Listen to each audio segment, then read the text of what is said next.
kind of thing. But I started to understand what went wrong and who was the guys who predicted this collapse. And this is how I was introduced to Austrian School of Economics and Austrian business science theory.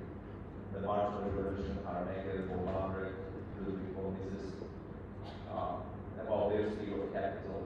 This is something not taught in mainstream academia. Greg mentions high economy once in his macroeconomics book, which relates to the relevant thing of advertising, whether the marketing is actually manipulating people or it is good. Nothing about his ideas of cosmos, nothing about his ideas of liberty and distribution of knowledge. I'm very impressed by Austrian School. For I think 5 years I've been the biggest advocate for the free market economics based on Austrian School of Science. I adore Friedrich Hayek, still adore Friedrich Hayek's 1972 Nobel Prize speech. He said that the Achilles task of economics is to show to the people how little they know about how much they can design. And this is typical Hayek, very difficult to understand, very long sentences. He is Austrian, and English was not his favorite, and was not his first language. That's why it's very difficult to read Hayek. I think this is one and his only drawback. But it is very, very important in social media as potentialist. That's what Friedrich Hayek was always telling me about. We as human beings don't know even realize how much we can do. He said that the knowledge is distributed among millions and billions of people, and there is no single structure or single person or a single aristocracy or single group of small people sitting in government that can design systems better than the cosmos. This affected me a lot, and I've become the biggest free market advocate in the country. I was in my early 30s, too much romantic, idealistic, and you know this free market ideas doesn't go well, and in the modern place where most of the economic academia is most left-wing, and they think they know better. They Stiglitz, for example, never liked Adam Smith. Invisible Hand, he said, doesn't work. Or Krugman, to take him, doesn't agree with this thesis as well. But I was always leaning towards that it is better to leave it to cosmos and to the people, their individual actions and their individual choices among today to lead the planet where it should go. Another great economist that I adore was Milton Friedman and his student, Thomas Sowell. He said an amazing thing, and I think everybody should remember this. He thought that there are no solutions, there are only trade-offs. We will never be able to design a perfect society. We will never be able to design the perfect economic system. We will always have to trade. If you want to build capitalism, it will come with inequality. If you want to build socialism, it will come with equality of power. You want to go left-wing, you will have 14-year-old kids being put on the pubertal years. You're going to have a right-wing, everything going to be around the religion and conservatism. Always true. There is no perfect solution. Don't try to get to the perfect solution. That's the most hard lesson that I learned from economics. Gradually, this left me, by the time I grew up, intellectually. This brought me to Richard Thaler, great behavioral economist, and his idea of libertarian paternalism. As a social scientist, as a social view, I'm libertarian. But I understand that people can do stupid decisions. The libertarian philosophy tells that, okay, let the people do stupid decisions as their lives, they want to build themselves as they can still themselves. They don't want to think about the pension fund in the young age to let them sort of suffer when they're old. I partially disagree with the sense that it is okay to leave people do whatever they want. But they have what Thaler probably brought me to an understanding of making a choice architecture in the way that is more convenient for the people to make the right decisions easier. For example, that smoking kills, and alcohol is not a good process in your body. One way, and it has been tried, was in the United States and Soviet Union, when we were that this interferes with the people's free choice to do harm to themselves. This is important because once you start babysitting people, creating the United States, it is very close to the tyranny of the good or tyranny of the bad, in his politics. So Thai offered an alternative, something in between. Instead of making smoking difficult by taxes, tax smoking, make it expensive because supply and demand drops, you know that. And make it inconvenient. So if somebody wants to smoke, he has to walk 5 kilometers to the nearest smoking place. And then you will reduce the amount of incentive for the people to smoke. Or the same, for example, with retirement system. You cannot tell a 20 years old guy, think about your retirement in 45, 60 years when you're going to be old and not having enough energy to make money. But you can force them to save. But not only in one place, like a government pension fund, give him a choices where he wants to save. Force him to save, but give him a choice where he wants to save. High risk, low risk, medium risk, private or public pension funds. At the moment, I'm currently within this economic thinking model of the libertarian capitalism behavioral economics. But is it enough? That will make me think. Because economists usually ask this one important question: what's the right economic policy? What's the right economic model? And a few months ago, exactly on this theme, we were discussing economic model for Azerbaijan, what it should be. And I told simply that I don't know what should this economic model for Azerbaijan be. Because in the past 1 year, everything has been challenged. Everything we know about economics. Professor Ashimoglu, in his speech, said democracy is in danger. With all due respect, Professor, but I think democracy is being challenged, it's not in danger. And everything in this world should be challenged. We as scientists, as economists, we should challenge every single assumption that is being built on. Because from 1990s, when the Soviet Union collapsed, we always accepted as an axiom that democracy is capitalism is the only way to go. There is institutions that are part of capitalism. I don't consider socialism. In some countries it works, in other countries it doesn't work. In one of my podcasts, when Darren was awarded the Nobel Prize, I said there's one small missing point that I don't agree with him. How do you take the national mindset or national culture into account when developing economic models? Why Weimar Germany, which was democratic, inclusive institutions, mostly free market with Bismarck socialism in place, how to bring Hitler to the power and moved Germany to the very, very far right. The seed of inclusive institution democracy doesn't explain this. So I started thinking what explained this. And this is when I came to an interview between Lee Kuan Yew and Farid Zakaria back in 1994.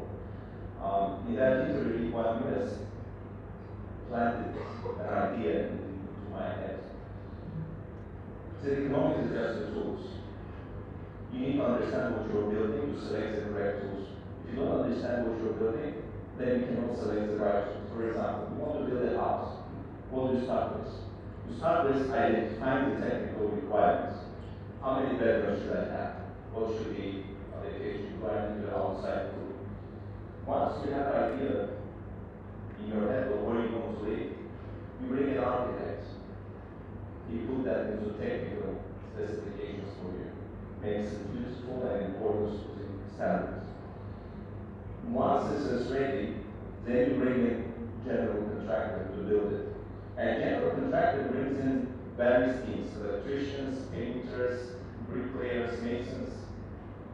And I think economics economist is just one of those teams.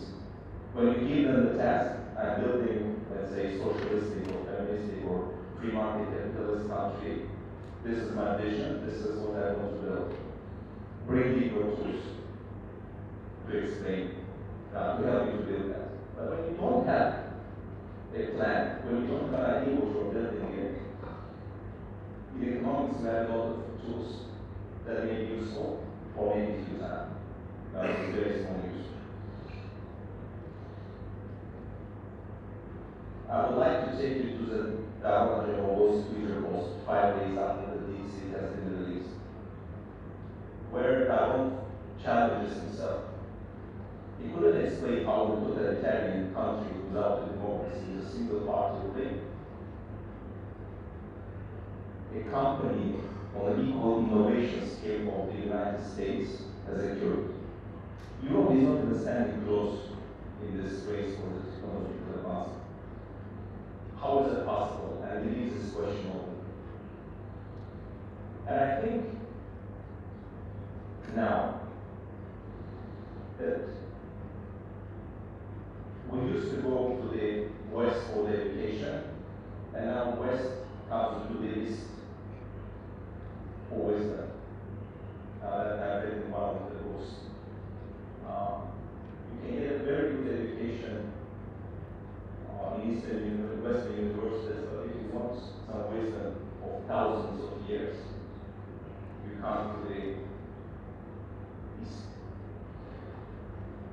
It would take all the successful Eastern countries, Singapore, Malaysia, South Korea, China, Vietnam, all of them are based on the follow-through countries. They know their identity and they build it around that. It is not hyper-individualistic society that's built on ideas of thought in the West, but it is built on common good, common wealth, and common benefit. And this also works for them. So, we're living in a world where we're challenged, where we're seeing that what we have been told in the past 30 years is not the only way to go. And this is where we as economists are standing, understanding the core foundation of our nations, and then bringing in economics tools to help it grow. And one of the biggest questions that I'm always asking Azerbaijan, what is good right economic model for us? I said, tell me what we're building first. Are we building a free market economy? Are we building more socialistic economy? Are we building Western type of, let's say, democracy, or Eastern type of democracy? What we're building, and then I will come up to you with a solution to this.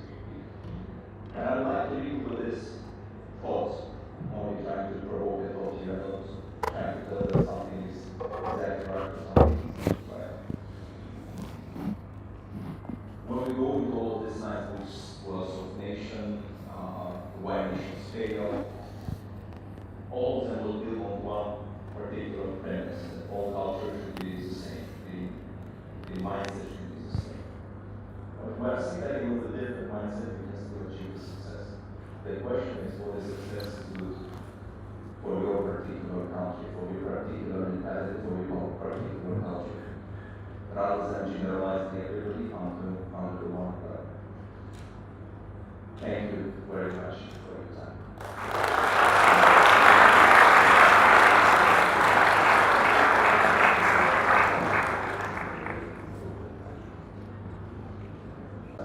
If you please so. Any questions?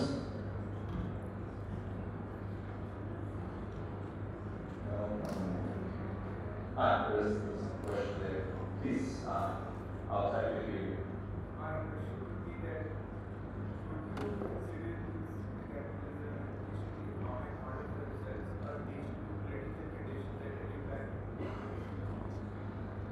That's an amazing question. The question is whether we should consider economics as a separate or as a part of the political system. Is that correct? Ayn Rand has substantially influenced me during my libertarian anarcho-capitalist times in the early 20s. And she had this idea that economics should be separate from politics. It's the same as religion is separate from the politics and the government. Economics as a science, it's a mass.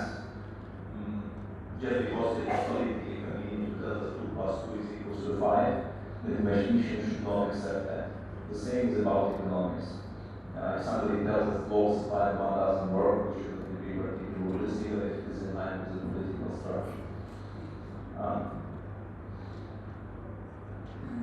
Can we say that an example of China is a good illustration of that, where they managed to separate their political identity, will go with one party, no democracy, let's say, as we consider the West, will go with our roots, will go with our philosophy in terms of politics, and will give the economic science and economic freedoms to the people without any political ambitions. Can we say that it works? Very difficult. My economics professor always told me that in economics you can respond to any question with it depends. Whatever question you ask, you just ask that it depends. And it did 2 years because cause and correlation effect, what really affected, what didn't really affect, it's very difficult to say. Whether this national culture comes from the political mindset or this is thousands of years of learning and passing the traditions of what worked and what didn't work, is that the culture? Or it was a leader to enforce this culture in the past years? It's very difficult to say. I think every single country is very different, and that's why it's very important to understand your own history, both economic history and political history, to see what was enforced and what came naturally. Conservatism is now again in favor in the world of the West.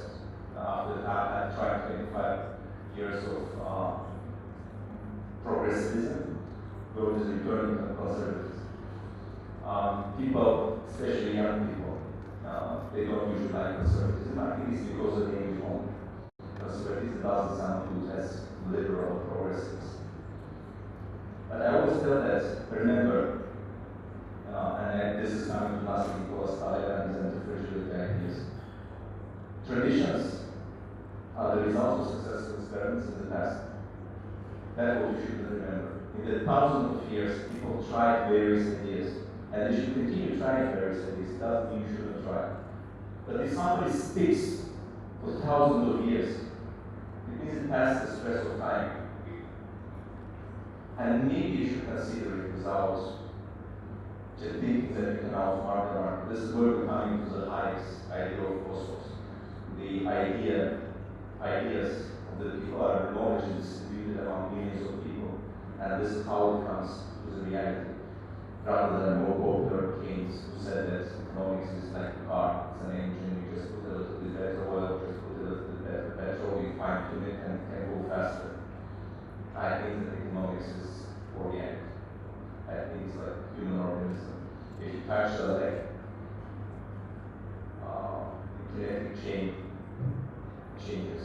And maybe this tech is not going to perform as well as it used to perform well.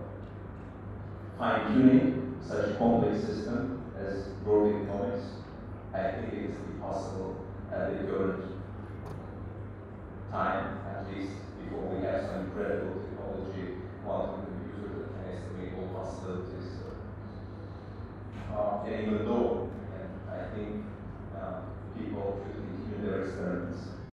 I know that in economic science, we generally think that modeled work can be better and more efficient, but in practice, nobody was ever able to put a planned model into an efficient system.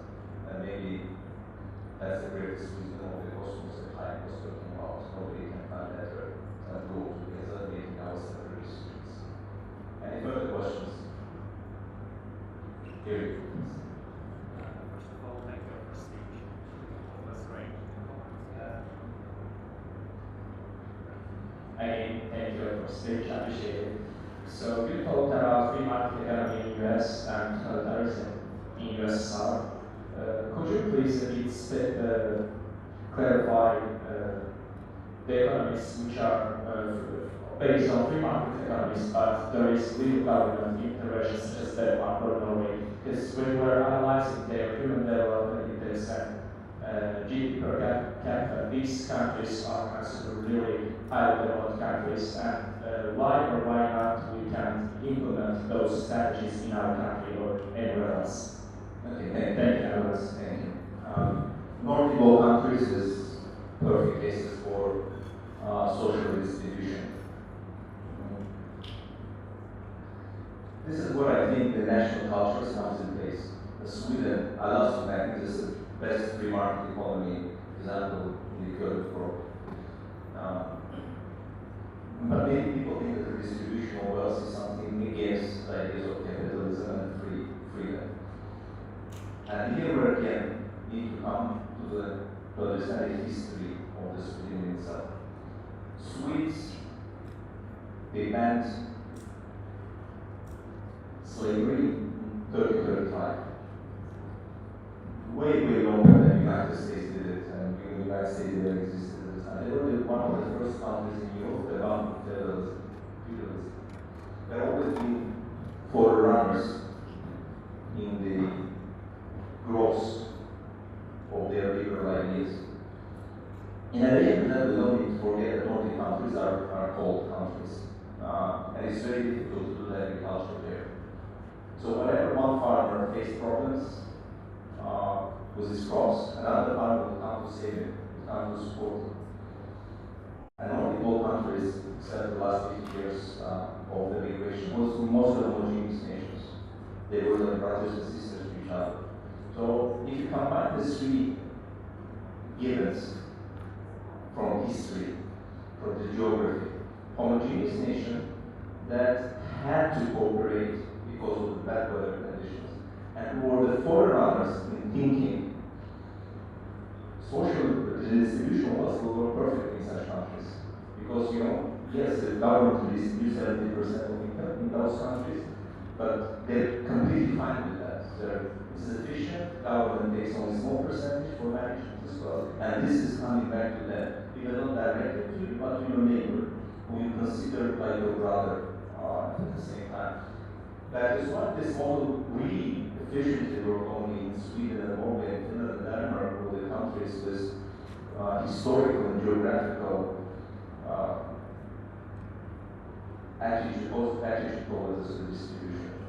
I think it was 15 years ago, the foreign minister of Norway came to Azerbaijan and he was giving a lecture in Ade University.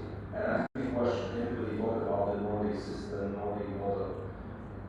And I asked him the question, why do you think it works for your socialist ideas?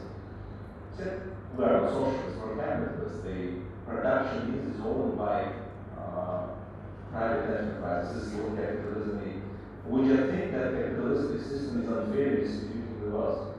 So we stepped in and started distributing the wealth. And society accepted this. This is very important. The society accepted this. Social distribution is not a question of economics, guys. Social distribution is a question of societal agreement. People need to agree to this. It doesn't matter what economists come and tell the social distribution of this, but this has nothing to do with economic science. This is a political agreement between citizens and the government. If government can provide efficient services without the corruption, with minimum amount of people, without wasting this distributed money, the society will accept it and they will move on. If government cannot provide this distribution efficiently, the society will accept it. And it is not an economic issue to discuss. We call it social justice, it's not a question of economics, it's a question of social political sciences, in my opinion. This idea came to me from Skokie, maybe you know this guy in the United States, I think future wins the Nobel Prize very soon. He opened my eyes. So why everybody asked economists about the distribution of wealth? He said this is not an economic question. This is just an agreement between the people and the government, whether they want to redistribute or they don't want to distribute the wealth. This is probably my response to you. The social distribution is not an economic question and highly linked to the culture of the country. Any further questions? A few more questions. Can I have Marcus, please?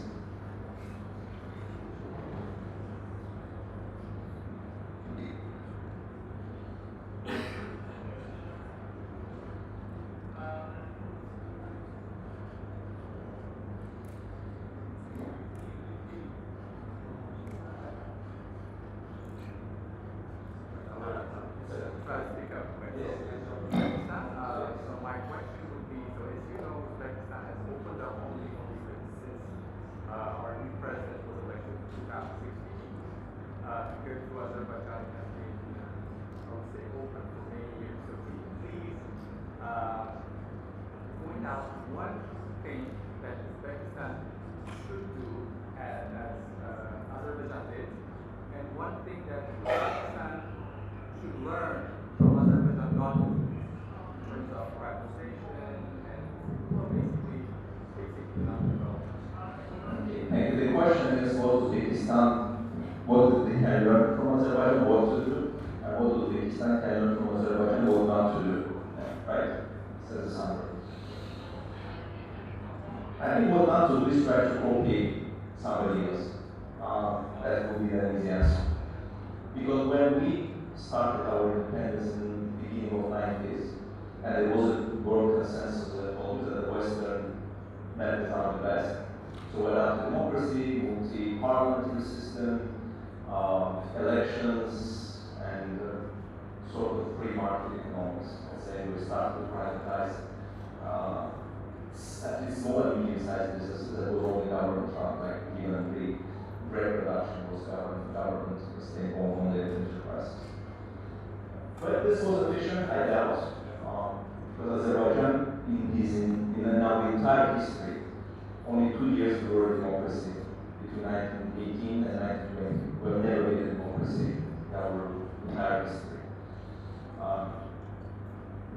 Should we have adopted more Singapore models, which was, I would say, it was pretty democratic, or North Korean model, which wasn't pretty democratic either, and why democracy is the way to go. I'm not trying to say that democracy is not the look at. I'm just saying that for some countries there can be variations, and that's what Aristotle called in his politics. The government by many, even Aristotle didn't like the democracy, said it's inefficient in terms of delivering the goods and delivering the results. It is good against the tyranny, but it's not good for anything else. That's why Aristotle was more in favor of republic rather than the democracy. So this is it. That's one thing you can learn. Understand your history and use the tools that fit with your culture. I think that's probably most of the post-Soviet countries make this similar mistake. What you can learn, what good you can learn from us? That's a good question. I think I understand your weak points. For example, we knew that Soviets has always dreamed of our onshore rates. Onshore, I mean on the land, the oil that produced, which is easy, where the technology and everything. The only big oil reserves were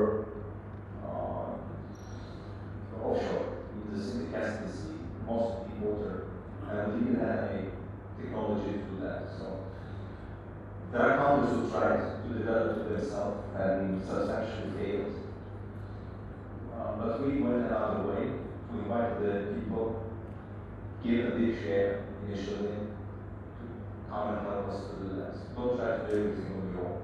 Bring the expertise. I think the Emirates and Gulf countries are a very good example of that. In 25-30 years of time, from a very, very poor rural countries, they become number one because of inviting people who know how to build the country.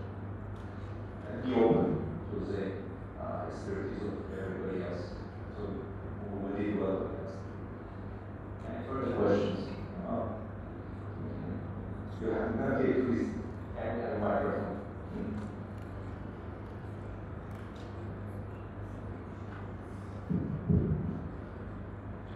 Yeah, I think it was a wonderful lecture, so many great points. I just wanted to go back to that example analogy with the hubs. Okay? So if you think about that, the revenues come first, and then this is the building plan and then economies. So I feel like this point of view I think it misses out on this observation that I, for example, had, that economic systems change various societies, right? So I moved to the United States 5 years ago. Before that, I lived in Austria. And over that span of time, I saw how the values that society lives by have changed. Right? And that's just a span of 5 years. Right? If you look at 100 years, a lot of societies, probably open their minds and the values have changed because of the lived experiences they have. And the lived experiences that we have, I mean, is very influenced by the economic systems that we go through. Right? And so, in that light, I'm just thinking, if we focus so much on like, okay, the system, values come first. This is what we inherit from our grandparents, right? This is our kind of duty to preserve them. I'm wondering if we're missing on kind of the way, the kind of, maybe philosophical part, but I'm just, first question, I'm wondering if you kind of have this idea that what's the chicken and the egg, right? So like, how do you see that? And the second question is like, if we focus so much, each society, and like, I'm going to be immigrant, there is many countries before that, if we each focus on preserving the culture, aren't we missing on this big idea that we have to solve global problems at the moment, like climate change? It's inherently global problem. And if you don't focus on just preserving the culture, aren't we missing on kind of the idea that we need to integrate somehow? We need to find this common within all of us to solve the problems that we actually facing all of us. So yeah, just kind of how do you think we can maybe use these ideas of preserving the cultural inheritance but finding the ways to solve global problems like climate change? Yes. Thank you. That's an amazing question. This will take me probably to another great sociologist, Claire Grace, and his field of spiral dynamics. Values of the society changes. Everybody probably knows diagram Maslow and diagram Clifton's, where it shows how individual grows. You start with your basic necessities, you go to the security needs, and you go to the love. You cover your love needs, and you go to your self-esteem needs, and then on the top of the pyramid, individual, the highest hierarchy is self-actualization. Claire was a student library at Maslow, and he said, can we develop a similar but for the society, but for the individual development? And it came with the idea of spiral dynamics. And if you Google it, spiral dynamics, there are two important factors, spiral and dynamics. What Claire said that society changes, the values of the society changes, and there are seven levels currently, and this is ongoing, there is no end to the development of the societies. You start with the BH level, which is my security needs, societal security needs. Then you go to the violet levels, the red level is ego and power. Then you go to the blue level, etc. And each spiral is a bigger than the previous spiral. So you start small, then you go bigger spirals, then you go bigger. So like step by step, like Maslow, but it is all by spiral. And second, what you told that whether you want it or you don't want it, the society is going to change. Every single generation after you is going to be with different values. It's going to bring in different perspective. And nobody can stop it. And that's what we've been seeing. You can make the progress faster, you can delay it. But regardless of the fact, dynamics will always push you towards the higher levels of the societal development. And I agree with that. If I ask the question, let's make a poll here. Who do you think of you that you live better than your grandparents? Can you raise your hands? It's almost everybody raises their hands. So every single society, every next generation is living better life than their grandparents, and that's okay. Now that we're coming to the traditions and traditional values of conservatism, there was very nice anecdotal stories that I've heard. A mother was cooking a toast for her daughter, and she did cut on the side of the toast bread and then fried it in the pan. And the daughter asked the mother, "Mom, why are you cutting the side of the bread?" And the mother responded, "I don't know, my grandmother did it this way."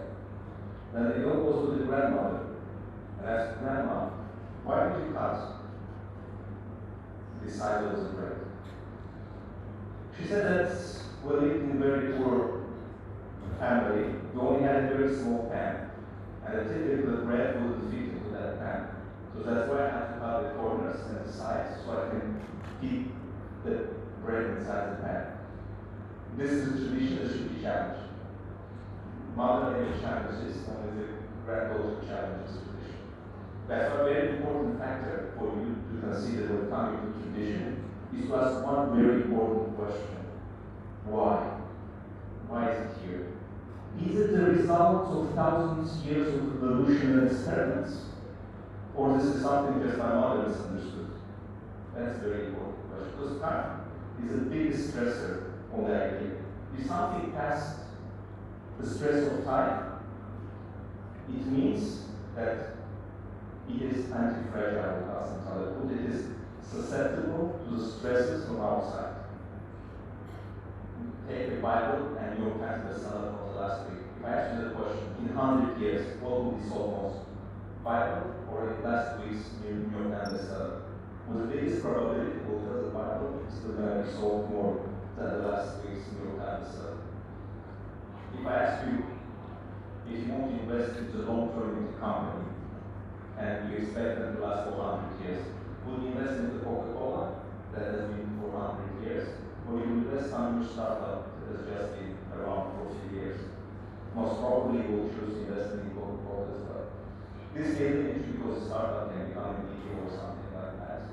But yeah, we should always ask ourselves the question, why something is happening, and whether this is just an idea that survived various stresses during the past 1,000 years, or this has been something inputted into us by, when I say mother can be an empire, a philosopher like Confucius, that was in Aristotle said that there's only three ways of government. Why only three ways? Maybe there are 4 or 5, 10, 15.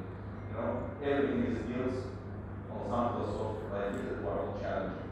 And I'm calling everybody to challenge any of those ideas. I'm not telling them to challenge it and see whether it stands to a challenge. That's what we economists do. We only test the systems, we test our calculations, and that's the same way as well. Hope I answered the question.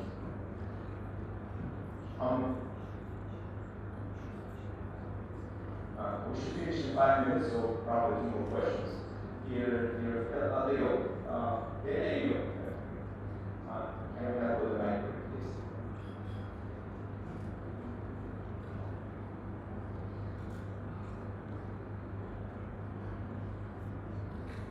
If it's not working, we can try stand closer. Thank you so much for a wonderful lecture. I was wondering about traditions in terms of path dependence effect. So this effect basically says that sometimes switching costs are very high. Like for the keyboard, currently our keyboard computers on our computers is not the most efficient one, but you just can't switch because costs would be too high.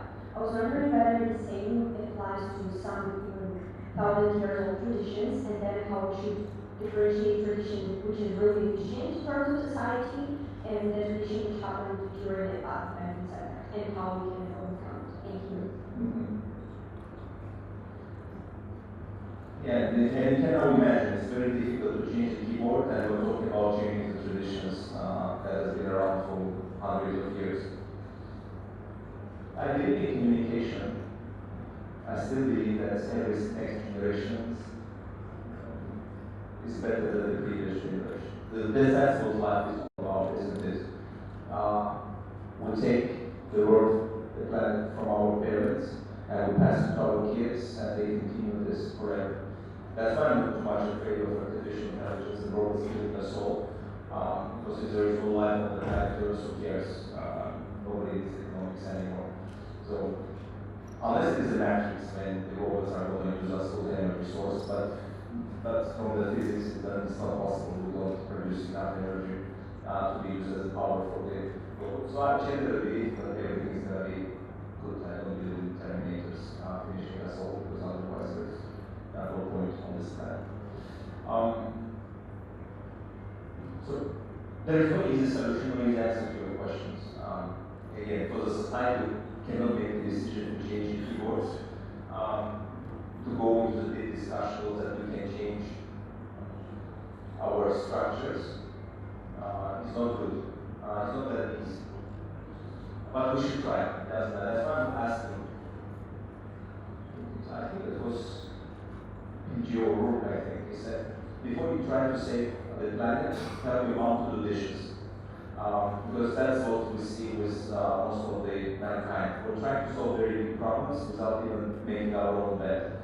If we can start small, challenging every single assumption within our family, within our neighborhood, within our village, within our country, and everybody doing the job on the micro level, then we can come to the macro level. This, I believe, needs a change from the small towards the big. Rather than the one big guy with a brilliant mind comes and tells the society how they need to live, and that's what we should do. That's why the pluralism of ideas is an amazing thing. That's why what Hayek thought, why freedom of speech is important, why freedom is important. We talk as economists about freedom. So the freedom is important to pass on the signals. That's the only reason why freedom is important. To pass on the ideas, so people experiment with ideas, and they come to the new ideas, they collaborate and come to the new ideas. That's why I'm a big believer in a free speech, in a communication, in a cooperation. That's the only way how we make the world progress. And this world, let's remember guys, we're all young, we're all idealistic, we're all perfectionists. This world is not heaven, it's never gonna be heaven. You're not gonna make this planet heaven. There will always be a problem. Remember Thomas Sowell, there are no perfect solutions, there are only trade-offs. Whatever you do, there will be a trade-off, whether positive or negative for that. So be aware of that. If this planet was a heaven, then there wouldn't be so much injustices happening around. Doesn't mean that we should not think about it, no, we should be everything about that. Just don't overestimate. Start small, start helping out religions, challenging your own family traditions, exploring new ideas, communicating new ideas via social media. Bring it home, bring it on social media, share your ideas, collaborate with others, and that's how you're going to change. Peacefully, through cooperation, not through the enforcement and tyrannical decision that we're seeing both in democratic countries and non-democratic countries, where the leaders just enforcing their ideas onto the nation. I don't think this is the way to go. One more last question and we're done. Okay, we're ready to final. Okay, here we go.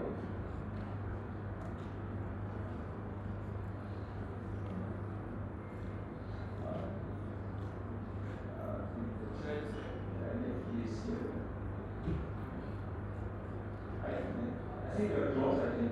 Can you hear me fine? Yes, I think you're fine. Yeah, firstly, thank you so much for that was an amazing lecture. But my question was, Especially with focus on more post-colonial countries, do you feel like national identity or pieces of national identity are manufactured for control, or is a majority of it culturally created naturally?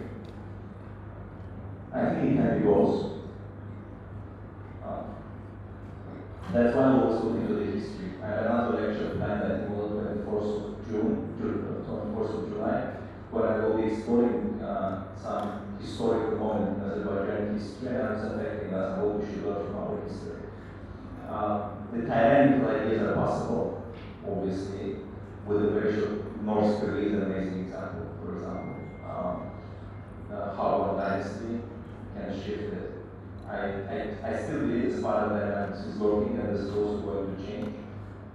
There is no force that can stop it. In the long term, the only thing that we people are a little bit always in a rush. We want to live today. But the world doesn't work like this. You shouldn't be considering anything in the lifestyle of one human being. You just close your eyes and you're already 70 years old and you're dying. The time passes very quickly. So that is why, answering your question, the tyrannical systems are usually developed within a very short framework, like 50 years. The father came and transitioned to some, this is what maximum we can talk about 50 years.